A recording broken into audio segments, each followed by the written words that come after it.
Good morning, everybody. Welcome to this week's edition of our virtual Wednesday Walkabout. My name is Steve Wright. I'm the Director of Horticulture and Curator here at Jenkins. And I'm sorry you cannot be with us as we have reached peak bloom here at the Arboretum. As far as you can see, there are pinks and purples and yellows. It's really quite beautiful. Hopefully sometime soon we can invite you back to walk the gardens with us. There's so much to see right now that it's nearly impossible to pick one thing to talk about. But if I had to pick one thing, I'm going to choose the evergreen azaleas on Azalea Hill. There are many beautiful evergreen azaleas, all of which are from Asia. There are no native evergreen azaleas, and there's an awful lot of variation and diversity among the evergreen azaleas. And I'm going to show you several of my favorites today and try to highlight some of the differences between the flowers. I'm going to actually start with this one here. This is Ruth May. It's a very old hybrid. It's a Hershey hybrid developed just down the road in Hershey, Pennsylvania. And I'm starting with this because it has a single flower. And what that means is there is a single whorl of petals on this flower as opposed to having multiple layers of petals. If I move a little closer and we look at this plant here in front of me, this is Blau's Pink. And Blau's Pink is what's called hose and hose. So instead of having a single whorl of petals, it has a double whorl of petals, where the sepals have turned into petals. So here we have one that is not only hose and hose, but it is also double. If I pull back the petals, you can see that it has the sepals that have turned into petals, but also all of the stamens are gone. All of the stamens have turned into petals. So this is a double hose and hose. This is one of my all-time favorites. This is a hose and hose called Linda Stewart. And I really love how the back petals of this are sort of a peachy pink color.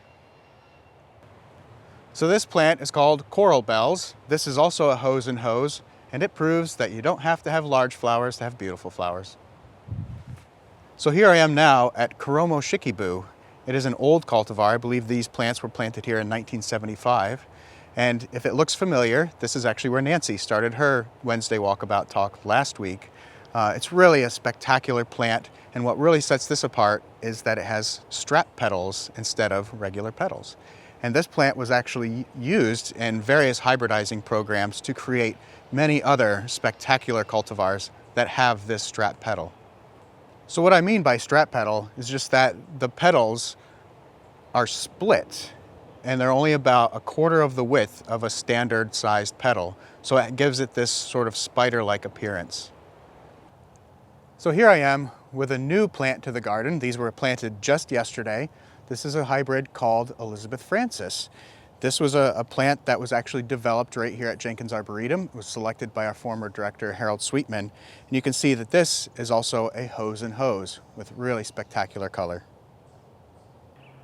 Here we are at one of my other all-time favorites. This one's probably a top 5 for me. This is a cultivar called C12G. It is a double hose and hose, and it has very dark anthers. It's really quite spectacular. Here we have Peggy Ann Rodino, which is another hose and hose, very similar to Linda Stewart, but I really love this blush pink. This is another recent addition to the garden. We planted 3 of these. They're very small at the moment, but this is a cultivar called Barbara Tozy, and this is a fully double pink.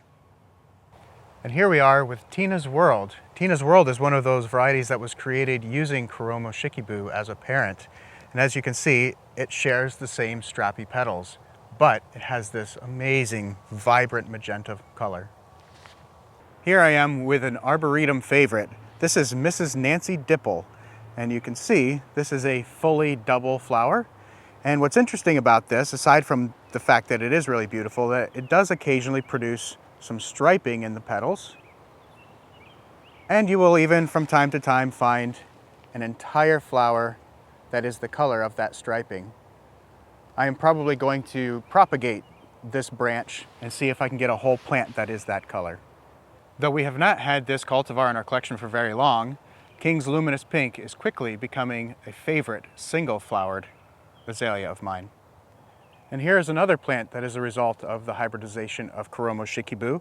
This also has a very strappy petal, and this is called Wagner's White Spider. Here we are with White Rosebud. This is another fully double-flowered azalea, And you can see that it gets its name because as the buds open, it looks like a rose. Well, unfortunately, that is all I have time for today, but thank you again for joining me on this Wednesday Walkabout. We hope you take this opportunity to go for a walk, and please enjoy the Jenkins at Home activities on our website. See you next time.